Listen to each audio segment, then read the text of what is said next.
تو کیا 2 فرض پہلے پڑھ لیں چاہیے اور 2 سنت اس کے بعد وقت نکل گئے تو پڑھ سکتے ہیں؟ جی ہاں ایسے ہی ہے. اگر وقت اتنا کم ہے کہ آپ صرف 2 رکعت ادا کر سکتے ہیں تو فجر کی سنتوں کی بجائے آپ پہلے فرض ادا کر لیں اور سنتوں کو بعد میں ادا کریں. عن علی بن ابی طالب رضی اللہ عنہ ان النبی صلی اللہ علیہ وسلم طرقہ وفاطمہ. علی بن ابی طالب رضی اللہ عنہ سے روایت ہے، فرماتے ہیں کہ بے شک نبی صلی اللہ علیہ وسلم نے طرقہ وفاطمہ، ان کو اور فاطمہ رضی اللہ عنہ کو رات کے وقت جگایا. طرقہ وفاطمہ، طارق یترک کا معنی ہوتا ہے کھٹکھٹانا. ویسے طارق اسی سے طارق ہے، والسماء وطارق، رات کے وقت کھٹکھٹانے والا، رات کے وقت آنے والا. تو بلال رات کے وقت آپ علیہ الصلوۃ والسلام نے علی رضی اللہ عنہ اور فاطمہ رضی اللہ عنہا کو جگایا. فقال الا تصلون، آپ علیہ الصلوۃ والسلام نے فرمایا کیا تم نماز نہیں پڑھتے، تہجد کی نماز؟ قلت، علی رضی اللہ عنہ کہتے ہیں کہ میں نے کہا یا رسول اللہ انما انفسنا بید اللہ، اے اللہ کے رسول صلی اللہ علیہ وسلم بلا شبہ ہمارے نفس اللہ کے ہاتھ میں ہے. فَإِذَا شَاءَ أَن يَبْعَثَهَا بَعَثَهَا، جب اللہ تعالیٰ ہمارے نفسوں کو اٹھانا چاہے گا تو اٹھا لے گا. ہمارے نفسوں پر ہمارا کوئی اختیار نہیں ہے، ہمارے نفس اللہ تعالیٰ کے ہاتھ میں ہے. اگر اللہ تعالیٰ ہم سے تہجد پڑھوانا چاہے گا تو ہم سے تہجد پڑھوانے کے لیے ہمیں اٹھا دے گا. آپ ہمیں کہہ رہے ہیں کہ آپ اٹھ کر نماز پڑھیں، تو اگر اللہ تعالیٰ کو منظور ہوا تو اللہ تعالیٰ ہمیں خود ہی اٹھا دے گا. تو رسول اللہ صلی اللہ علیہ وسلم کا کیا طرز عمل تھا؟ فانصرف رسول اللہ، رسول اللہ صلی اللہ علیہ وسلم پھرے یعنی واپس آئے. حین قلت له ذلك، جب میں نے آپ سے یہ بات کہی. ثم سمعته، پھر میں نے آپ کو سنا. وهو مدبر، اس حال میں کہ آپ علیہ الصلوۃ والسلام پیٹ پھیر کر جانے والے تھے. مدبر پیٹ پھیر کر جانے والے تھے. یضرب فخذہ، آپ علیہ الصلوۃ والسلام افسوس سے اپنا ہاتھ اپنی ران پر مار رہے تھے. یضرب مار رہے تھے، فخذہ اپنی ران کو، یعنی افسوس سے اپنا ہاتھ اپنی ران پر مارا. وَيَقُولُ، اور فرما رہے تھے وَكَانَ الْإِنسَانُ أَكْثَرَ شَيْءٍ جَدَلًا، وَكَانَ الْإِنسَانُ، اور ہے انسان، اکثر شَيْءٍ، ہر چیز سے بڑھ کر، جدلاً جھگڑالو، انسان ہر چیز سے بڑھ کر جھگڑالو واقع ہوا ہے. انسان ہر چیز سے بڑھ کر کٹ حجتی واقع ہوا ہے. تو علی رضی اللہ عنہ کی بات تو درست تھی، تو آپ علیہ الصلوۃ والسلام نے ان کی اس بات پر اس رد عمل کا اظہار کیوں کیا؟ در حقیقت یہ بات اس موقع پر کہنے کی نہیں تھی، کیونکہ تقدیر کی طرف معاملات ان کو لوٹایا جاتا ہے جن میں انسان کی مشیت نہ ہو. تقدیر کی طرف انسان ان معاملات کو واپس پھیر سکتا ہے کہ جس میں انسان کی مشیت کا کوئی عمل دخل نہ ہو. مثلا موت ہے، حیات ہے، صحت ہے، بیماری ہے. اس طرح کی سے کوئی بات اگر کوئی بندہ کہے تو وہ تقدیر سے یوں استدلال لے سکتا ہے کہ اگر اللہ تعالیٰ نے مجھے زندگی دی تو میں یہ کام کروں گا، اگر اللہ تعالیٰ نے مجھے صحت دی تو میں یہ کام کروں گا. لیکن یہ جو نماز پڑھنا نہ پڑھنا ہے، تو اس کو اللہ تعالیٰ کی جو ہے وہ مشیت کی طرف لوٹانے کے بجائے اس کے اوپر انسان کا خود کا اختیار ہے. یعنی ایسا نہیں ہے کہ جس طرح انسان کو کہا جائے کہ تم صحت مند ہو جاؤ اور فوراً صحت مند ہو جائے، کیونکہ صحت مند ہونا اس کے اختیار میں نہیں ہے. اسے کہا جائے تم فوراً بیمار ہو جاؤ اور فوراً انسان بیمار ہو جائے، کیونکہ بیمار ہونا اس پر انسان کا اختیار نہیں ہے. لیکن اگر کسی انسان کو کہیں کہ آپ اٹھ کھڑے ہو جا کر نماز پڑھو، تو نماز پڑھنے کا تو اس کو اختیار ہے نا، تو وہ اٹھ کر کھڑا ہو سکتا ہے، چل پھر سکتا ہے، وضو کر سکتا ہے، نماز پڑھ سکتا ہے. تو جس میں انسان کو اختیار ہے تو اس کو اس معاملے میں تقدیر سے استدلال نہیں کرنا چاہیے. آپ علیہ الصلوۃ والسلام نے بھی ان کے اسی طرز عمل پر ناپسندیدگی کا اظہار کیا کہ یہ کہتے ہیں کہ ہمارے نفس اللہ کے ہاتھ میں ہے، اگر اللہ تعالیٰ اٹھانا چاہے گا تو اٹھائے گا. تو یہ کیا کوئی ایسا معاملہ ہے کہ جب تک اللہ سبحانہ و تعالیٰ ان کو جگائے نہیں اور ان کو خود چلائے پھرائے نہیں، تب تک یہ اٹھ ہی نہیں سکتے. چلنے پھرنے کا تو انسان کو اختیار ہے، نماز پڑھنے کا تو انسان کو اختیار ہے. ہاں، جہاں پر انسان کو کوئی اختیار نہ ہو تو وہاں پر تقدیر سے استدلال کر سکتا ہے. جس سے کوئی مصیبت پہنچی، اللہ نہ کرے کوئی فوت ہو گیا، اور اس موقع پر انسان خود کو تسلی دیتا ہے کہ یہ تو تقدیر میں لکھا ہوا تھا. اگلی حدیث بھی اسی حدیث کی مزید وضاحت ہے. طرقہ کا معنی ہے رات کو کھٹکھٹایا. طرقہ رات کو کھٹکھٹایا یا رات کو جگایا. عن علی بن ابی طالب رضی اللہ عنہ قال دخل علی رسول اللہ صلی اللہ علیہ وسلم وعلی فاطمہ من اللیل. علی بن ابی طالب رضی اللہ عنہ فرماتے ہیں کہ رسول اللہ صلی اللہ علیہ وسلم مجھ پر اور فاطمہ رضی اللہ عنہ پر رات کے وقت داخل ہوئے. فَأَيْقَظَنَا لِلصَّلَاةِ، بس آپ علیہ الصلوۃ والسلام نے ہم دونوں کو نماز کے لیے جگایا. ثم رجع، پھر آپ علیہ الصلوۃ والسلام اپنے گھر کی طرف لوٹ گئے، تہجد کے وقت اٹھانے کے لیے آئے، پھر اپنے گھر کی طرف لوٹ گئے، گھر شاید قریب ہی تھا، اور یہ علی رضی اللہ عنہ کی ابتدائی ازدواجی زندگی کا واقعہ ہے۔ کہتے ہیں فصلی حویًا من اللیل، آپ علیہ الصلوۃ والسلام نے نماز پڑھی، حویًا من اللیل، رات کا ایک لمبا عرصہ، فلم یسمع لنا حسن، بس آپ علیہ الصلوۃ والسلام نے ہماری کوئی آہٹ نہیں سنی۔ آپ نے اگر کسی کو جگانا ہو اور تھوڑی دیر بعد آپ دیکھیں، غور کریں کہ کسی کوئی آہٹ نہیں آ رہی، تو آپ سمجھ جائیں گے کہ یہ دوبارہ سے سو گیا۔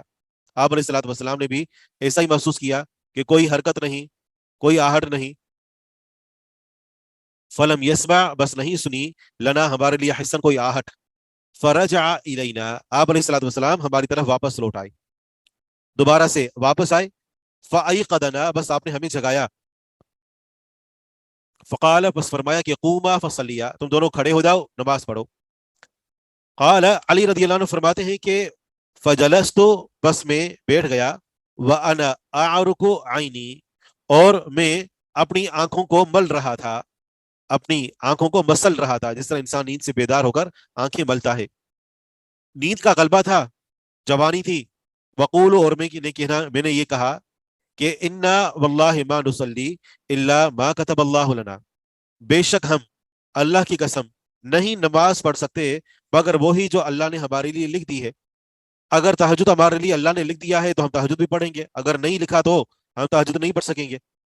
انما انفسنا بید اللہ، بلا شبہ ہماری جانیں اللہ کے ہاتھ میں ہیں، فإن شاء أن يبعثنا بعثنا، اگر اللہ تعالی ہمیں اٹھانا چاہے گا تو ہمیں اٹھا لے گا۔ یہ بات انہوں نے نیند سے بیدار ہونے کے بعد غیر اختیاری طور پر کہی، نیند کا غلبہ تھا۔ قال، فرماتے ہیں ففلا رسول اللہ صلی اللہ علیہ وسلم وهو یقول، رسول اللہ صلی اللہ علیہ وسلم واپس پھرے، اس حال میں کیا فرما رہے تھے، وَيَضْرِبُ بِيَدِهِ عَلَى فَخِذِهِ، اور آپ علیہ الصلوۃ والسلام اپنے ہاتھ کو مار رہے تھے اپنی ران پر، افسوس سے کہہ رہے تھے، اور افسوس سے کیا بات دہرائی، وہی بات جو علی رضی اللہ عنہ نے کہی تھی کہ ما نصلی الا ما كتب اللہ لنا، آپ نے ان کی اسی بات کو دہرایا، جس طرح ہم کسی پر رد کرنا چاہتے ہیں تو اسی ہی کی بات کو دہراتے ہیں، تو آپ علیہ الصلوۃ والسلام نے بھی انہی کی بات کو دہرایا کہ یہ لوگ کہہ رہے ہیں کہ ہم نہیں نماز پڑھ سکتے مگر وہی جو اللہ نے ہمارے لیے لکھ دی ہے، اور آگے یہ آیت کریمہ تلاوت کی، وَكَانَ الْإِنسَانُ أَكْثَرَ شَيْءٍ جَدَلًا، اور انسان ہر چیز سے بڑھ کر جھگڑالو ہے۔ حدیث پڑھیے۔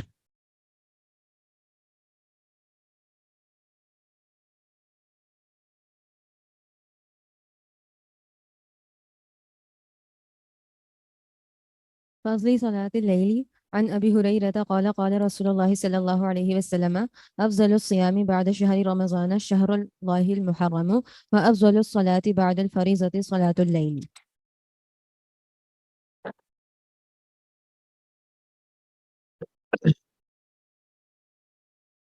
فضل صلاۃ اللیل، یہ باب ہے اس بیان میں کہ رات کی نماز کی فضیلت کیا ہے۔ ابو ہریرہ رضی اللہ عنہ فرماتے ہیں کہ رسول اللہ صلی اللہ علیہ وسلم نے فرمایا، افضل الصیام بعد شہر رمضان شہر اللہ المحرم، افضل ترین روزے رمضان کے مہینے کے بعد اللہ تعالیٰ کے مہینے محرم کے روزے ہیں۔ مہینے تو سارے کے سارے اللہ تعالیٰ کے ہیں، لیکن شاید اس کی نسبت اللہ تعالیٰ کی طرف اس لیے کی کیونکہ آپ کو پتا تھا کہ یہ اسلامی سال کا پہلا مہینہ ہے۔ وَأَفْضَلُ الصَّلَاةِ بَعْدَ الْفَرِيضَةِ صَلَاةُ اللَّيْلِ، اور افضل ترین نماز فرض نماز کے بعد رات کی نماز ہے۔ اگلی حدیث ہے، عن حمید بن عبد الرحمن قال قال رسول اللہ صلی اللہ علیہ وسلم افضل الصلاة بعد الفریضة قیام اللیل وافضل الصیام بعد رمضان المحرم ارسلہ شعبۃ بن الحجاج۔ علامہ البانی نے اس پر صحیح غیرہی کا حکم لگایا ہے، شعبہ بن حجاج نے اس کو مرسل بیان کیا، یعنی صحابی کے بغیر۔ تو بہرحال مسئلہ معلوم ہوا۔ آپ کو معلوم ہونا چاہیے کہ امتحان کے حوالے سے کہ یہ سامنے حدیث آ گئی تو مجھے یاد آ گیا کہ میں نے امتحان میں اس حدیث کو بھی سامنے رکھا تھا۔ اب سوال دیا نہیں دیا یہ الگ بات ہے، تو نہیں، حکم کی بات نہیں ہو رہی، ہم بات کر رہے ہیں کہ جو آن سائٹ ہے نا، جو آن سائٹ ہے تو ان کے لیے امتحان